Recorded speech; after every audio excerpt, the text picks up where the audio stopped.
ต่อกันที่การนำของนครหลวงเวียงจันทร์และมวลชนจำนวนหลายได้ร่วมพิธีเวียนเทียนในตอนค่ำของวันที่5 พฤศจิกายน 2025ในงานบุญนมัสการพระธาตุหลวงเวียงจันทร์ประจำปี 2025เข้าร่วมในพิธีเวียนเทียนปีนี้ก็เช่นเคยกันนำพาโดยประธานองค์การพุทธศาสนาสัมพันธ์แห่งสาธารณรัฐประชาธิปไตยประชาชนลาวพร้อมด้วยพระสงฆ์ส่วนการนำผักและรัฐนครหลวงเวียงจันทร์โดยมีทานภูวงคำสาวของเจ้าของนครหลวงเวียงจันทร์มีพระสงฆ์พร้อมด้วยมวลชนชาวนครหลวงเวียงจันทร์เข้าร่วมอย่างคึกคืนบุญนมัสการพระธาตุหลวงเวียงจันทร์ปีนี้แม้นได้จัดขึ้นอย่างยิ่งใหญ่และมีหลายกิจกรรมโดยเฉพาะกิจกรรมทางด้านศาสนา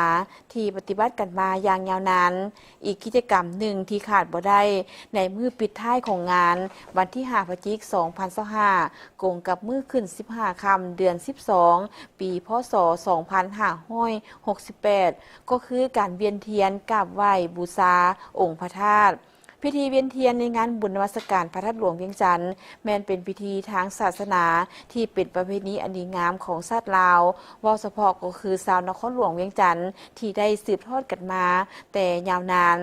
เพื่อเป็นการเคารพบูชา